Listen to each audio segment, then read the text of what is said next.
क्या कहना चाहिए उसको पूरी करने के लिए वो ऐसे। देखिए, अल्लाह ने आदमी की भलाई के लिए सारे प्रावधान किए हैं, यहाँ तक कोई लड़ाई नहीं है। उनका इंटरप्रिटेशन किस तरह से किया जा रहा है, उनकी व्याख्या अपने अपने हिसाब से किस तरह से की जा रही है, और न केवल की जा रही है बल्कि दूसरों पर थोपने की कोशिश भी की जा रही है, यहाँ से बहस शुरू होती है। हेमलता शर्मा आप शिक्षक भी हैं और महिला भी हैं।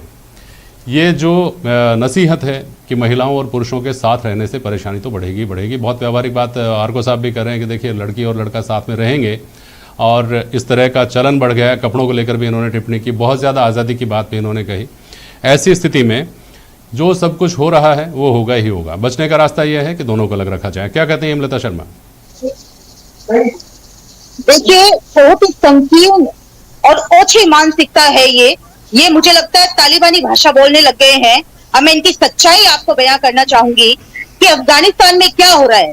ये जो कह रहे हैं इंसान की बात कह रहे हैं, मैं कह रही हूँ कि ये जानवर, वहशीपन, दरिंदे से भी घटिया हरकत वहां पे हो रही है। महिलाओं का, मातृ शक्ति का, वहां बकायदा स्कूलों में से, रजिस्टर्स में से उनका डाटा निकाला जा रहा है। 12 साल की बच्चियां कहाँ पर है, उनको घरों से निकाला जा रहा है और उनको कहा जा रहा है कि ये अल्लाह के सैनिक है और इनके लिए वो परोसी जाए छोटी छोटी मासूम बच्चियां। ये औरतों की हिफाजत की बात करते हैं, धिक्कार है इन पर। ये उन बच्चियों को उनको परोस रहे हैं और यहाँ बात करते हैं महिलाओं की सुरक्षा की, ये यहाँ बात करते हैं महिलाओं की आजादी की। किस स्कूल से बात करते हो आप? हेमलता शर्मा जी, ये तो ऑल टुगेदर डिफरेंट सिचुएशन हुई ना। वहाँ ये हो रहा है तो यहाँ तो बात ये हो रहा है कि हिफाजत के लिए और एक कदम आगे जाकर के ये इस तरह से, जिस तरह से देखते हैं और जिस तरह से दावा करते हैं कि हम तो बात ये कर रहे हैं कि वो महफूज रहें, वो इतना भी, ये तो बहुत आगे की बात हो गई परोसे जाने की। तो उनको अलग ही रखा जाए, पढ़ाई का इंतजाम उनका अलग किया जाए। पढ़ लिख करके जब बच्ची अपनी एजुकेशन कंप्लीट कर लेती है तब तक उसमें समझ आ जाती है कि वो अपना भला बुरा समझ सकती है। मैं यही आपसे निवेदन कर रही हूँ, मेरा सवाल इन्हीं से है, क्या अलग रखने से महफूज हो जाएंगी? वहां पर भी तो अलग रखा जाता है, क्या वहां महफूज है? अरे अब तो इस सोच से बाहर आओ और आप यूरोपियन कंट्रीज को देखो, आप वो कितना विकसित हो चुके हैं। अगर वही यही सोच रखते तो शायद वो चांद तक नहीं पहुंच पाते। आपकी यही सोच है। मुझे बताओ कितने इनोवेशंस वहां पर हो गए जो इस प्रकार की विचारधारा रखते हैं? कितनी महिलाएं महफूज है वहां? डेली कितने महिलाओं से रेप होते हैं आपको मालूम है ना? तो आप किस प्रकार की दकियानुसी बात कर रहे हैं? बच्चा कोविड में नहीं पड़ता क्या? घर में आपके बच्चों को भी आप अलग अलग रखते हैं कि साहब ये लड़की का कमरा है, यहाँ पे लड़कों का जाना वर्जित है? क्या ये करते हैं आप? Do you do this? मतलब इस प्रकार की वाहियात सोच ये कैसे आ जाती है, मेरी समझ से बाहर है। बिल्कुल, और को सब बोलिए। देखिए, आप अपनी गलतफहमी दूर कर लें। पहली बात तो जो आप अफगानिस्तान के अंदर जुल्म बता रहे हैं औरतों पर, ये बिल्कुल गलत कह रही हैं आप। इसलिए हुकूमत तो अब नहीं होती, अभी जुल्म कहाँ से आ गया? पहली बात आप सुनिए, कि घर में आप लड़कियों को, सारी दुनिया जानती है कि वहाँ क्या हो रहा है, सारी दुनिया वो तस्वीरें देख रही है। हो सकता है वहाँ, ठीक है, एक मिनट। अब आप यहाँ की बात करते हैं, इस मुद्दे की बात करते हैं। बोलिए आरको साहब। आप जवाब सुन ले। आपने कहा घर में क्या अलग अलग रखते हैं। देखिए, घर में हमें ये इजाजत है इस बात की कि जिससे निकाह नहीं हो सकती वो लड़की उनके सामने आ सकती है, लेकिन जिससे निकाह हो सकती है उससे पर्दा जरूरी होता है। ये उसूल जो है हमारे पैदा करने वाले ने बता रखा है, तो उसके मुताबिक ये होना चाहिए। जो नहीं कर रहे हैं वो गलती कर रहे हैं। ठीक है, अब मैं अपने राजनीतिक मित्रों के पास जाता हूँ।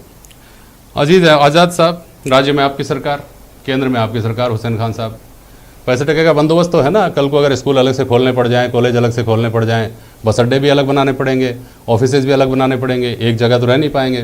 केवल पढ़ाई इसकी तो बात नहीं है, वो तो उनको तो आग और बारूद तो हमेशा आग रहेगी और बारूद रहेगा। तो ऐसी स्थिति में इतना बंदोबस्त है हमारे पास। सबसे पहले आज़ाद साहब पहले बोलिए। देखिए जेपी साहब, दिक्कत यह है कि जब भी कोई मुद्दे पर बात की जाती है तो आरको साहब जैसे लोग और हेमलता जी जैसी साहिबा आ जाती हैं और मुद्दों से भटका देते हैं। अच्छा, हेमलता जी कह रही हैं, एक तरफ अफगानिस्तान की बात कर रही हैं, ऐसे ही लोग यूरोप की खुली संस्कृति पर भी कटाक्ष करते हैं। आरको साहब पता नहीं जाने कहाँ का सर्वे उठा लाए हैं कि सह शिक्षा में वो लड़कियों के साथ क्या क्या होता है। देखिए, मुद्दा धर्म का नहीं है।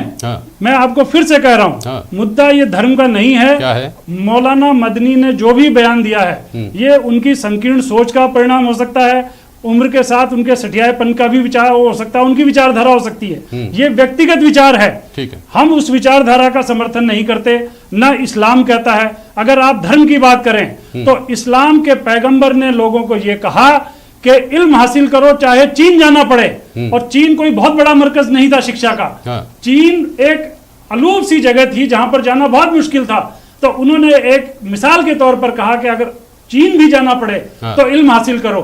और सर, कुरान में जहां तक शिक्षा की बात है, कुरान में से शिक्षा की बात कही की जाए तो कुरान में सिर्फ एक जगह ये कहा गया है जी।